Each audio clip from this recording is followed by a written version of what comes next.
संघ के आगे प्रधानमंत्री नरेंद्र मोदी ने घुटने टेक दिए। दो पदों पर संघ ने दावा किया था। एक पद उसमें से संघ छीन चुका है गुजरात लॉबी से और दूसरा पद भी छीन ही लेगा। जिस व्यक्ति को प्रधानमंत्री नरेंद्र मोदी एक विपक्षी सरकार के सामने टूल नहीं बना सके तो उसे 527 दिन के भीतर दूसरी जगह भेज दिया। वही व्यक्ति अब राज्यसभा में बैठेगा।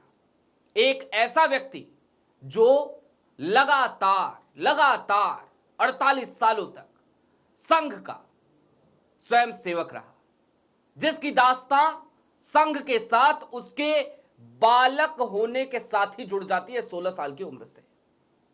वो व्यक्ति देश का उपराष्ट्रपति है। कल शाम को हुए ऐलान ने कैसे यह बता दिया कि गुजरात लॉबी अब बैकफुट पर जा चुकी है। वो कौन कौन से संकेत हैं जिनके आधार पर यह कहा जा सकता है कि गुजरात लॉबी की विदाई की आहटें हर संकेत में सुनाई दे रही हैं।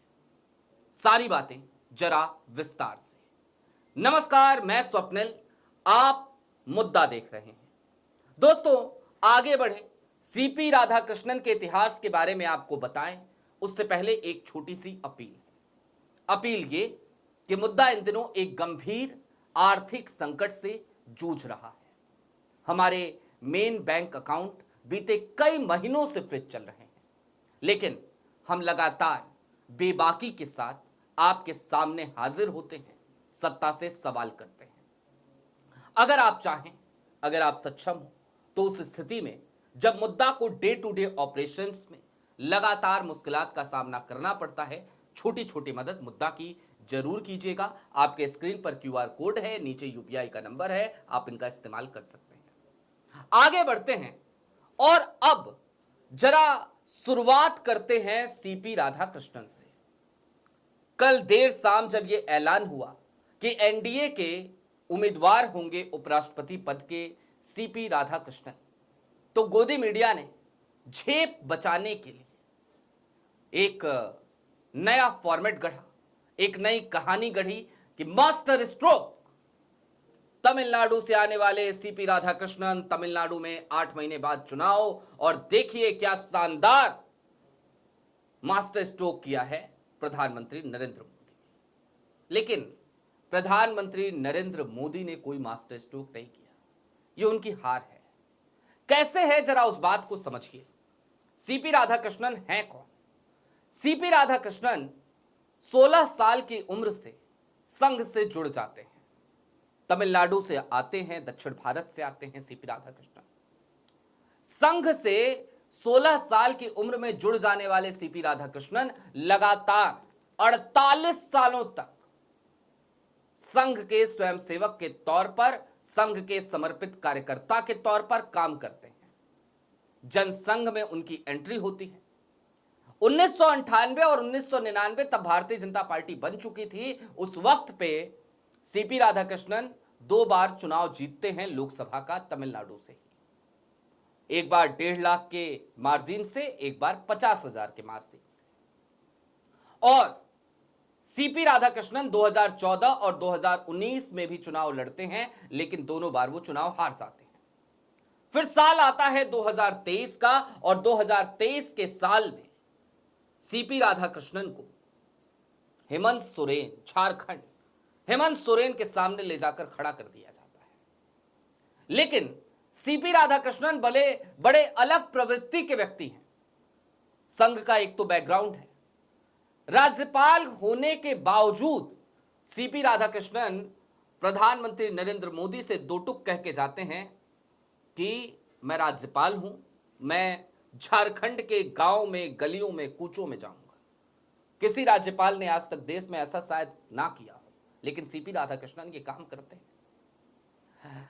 लेकिन वो काम नहीं करते जो गुजरात लॉबी के इशारे पर बाकी सारे राज्यपाल कर रहे होते हैं, यानी कि विपक्ष की सरकारों के काम में अड़ंगे डालना, बाधा पहुंचाना। हेमंत सोरेन को कोई शिकायत सीपी राधाकृष्णन से कभी नहीं रही। वो तारीख थी 18 फरवरी 2023 की, जब सीपी राधाकृष्णन को झारखंड भेजा गया था और फिर तारीख आई 30 जुलाई 2024 की, 527 दिन मात्र। 2024 की जो तारीख थी जुलाई की, उस तारीख में उन्हें महाराष्ट्र भेज दिया गया। और आपको यह याद करना चाहिए कि दरअसल सीपी राधाकृष्णन के ही वक्त पे हेमंत सोरेन गिरफ्तार हुए थे और उस वक्त पे भी सीपी राधाकृष्णन ने अड़ंगेबाजी नहीं करी, विपक्ष को परेशान नहीं किया। विपक्ष की सरकार, हेमंत सोरेन की सरकार, वो चलती रही, जेएमएम की सरकार चलती रही, इंडिया की सरकार चलती रही और हालात ये कि चंपई सोरेन को मुख्यमंत्री बनाया गया वहां पर जब हेमंत सोरेन गिरफ्तार हुए। लेकिन सीपी राधाकृष्णन से उस वक्त पे मोदी जी भी नाराज, शाह साहब भी नाराज हुए थे। उस वक्त पे सियासी गलियारों में खूब बातें चली थी। उन्हीं सीपी राधाकृष्णन को जुलाई तक झेलने के बाद जैसे ही प्रधानमंत्री नरेंद्र मोदी दूसरी बार प्रधानमंत्री बनते हैं, माफ कीजिएगा तीसरी बार प्रधानमंत्री बनते हैं, सीपी राधाकृष्णन को तुरंत महाराष्ट्र भेज दिया जाता है।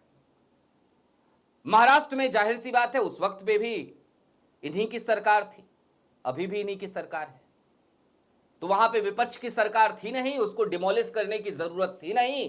तो कहा गया ठीक है, एक साइलेंट पोजीशन पे जाइए, जहां आपको जो करना है करते रहिए। लेकिन अब थोड़ा फास्ट फॉरवर्ड करते हैं इस पूरे माजरे को।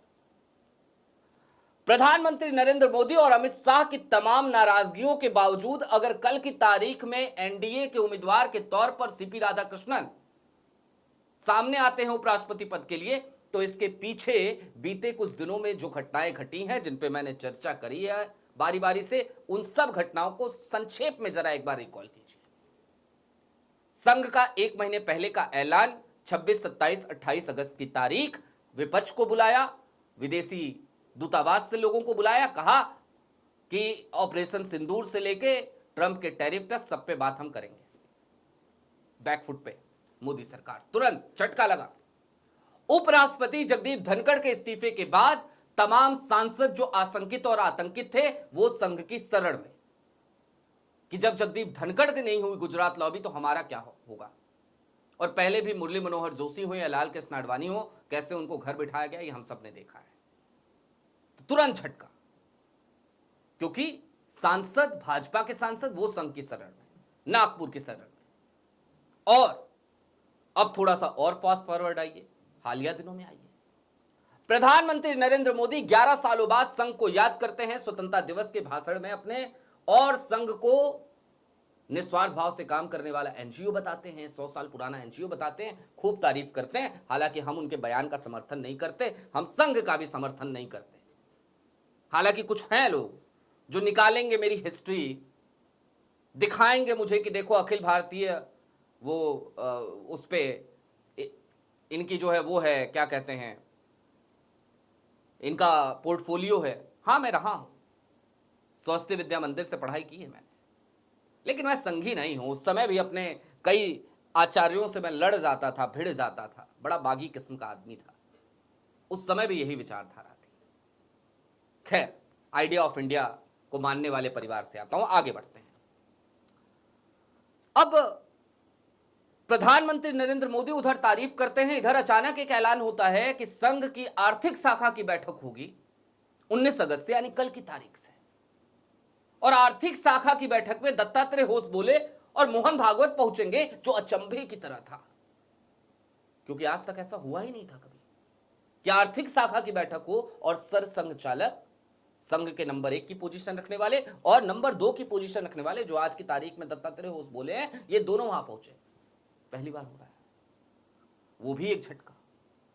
तो कुल मिलाकर संघ ने लगातार झटके पे झटके देने शुरू कर दिए हैं गुजरात लॉबी को, और छीन ली है एक बड़ी पोजीशन, उपराष्ट्रपति पद। जगदीप धनखड़ के इस्तीफे के साथ ही संघ ने घेराबंदी करनी शुरू कर दी थी और कह दिया था कि अभी तक एक पद की रस्साकस्सी चल रही थी ना कि राष्ट्रीय अध्यक्ष, अब 2 पद चाहिए संघ को। दोनों हमारे कोटे के लोगों के पास रहेंगे। उपराष्ट्रपति का पद भी चाहिए और इसके साथ ही साथ हमें चाहिए राष्ट्रीय अध्यक्ष का पद। गुजरात लॉबी हर दिन इन तमाम संकेतों से, संघ के इन तमाम कृत्यों से, संघ के इन तमाम एक्शन से, भागवत के इन तमाम घेराबंदी से हर दिन अपनी विदाई के सदमे में जी रही होगी आजकल, क्योंकि तस्वीरें, कहानियां, पर्दे के पीछे की इनसाइड स्टोरीज वो यही बता रही हैं। अब बीते कुछ दिनों की वीडियोस पे जिन लोगों को भरोसा नहीं था, अगर सीपी राधाकृष्णन के नाम के ऐलान के साथ और उनके इस बैकग्राउंड के बारे में जानने के बाद भी कि झारखंड के राज्यपाल रहे और फिर क्या क्या हुआ, कैसे महाराष्ट्र भेजा गया, क्यों भेजा गया, उसके बाद भी अगर कोई सको सुबह हो किसी को, तो फिर भगवान कान्हा से यही प्रार्थना, भुवन मोहन कन्हैया से यही प्रार्थना, मेरे आराध्य हैं वो, कि वो उन्हें सद्बुद्धि प्रदान करें। बहरहाल अभी के लिए दीजिए इजाजत। चलते चलते फिर वही अपील, चैनल पे नए हो तो सब्सक्राइब करते हुए जाइएगा, सक्षम हो तो छोटी छोटी मदद मुद्दा की जरूर कीजिएगा। आपके स्क्रीन पर QR कोड है, नीचे UPI का नंबर है, इसके जरिए आप हमारी मदद कर सकते हैं। इस वक्त हमें आपकी मदद की बेहद सख्त आवश्यकता है।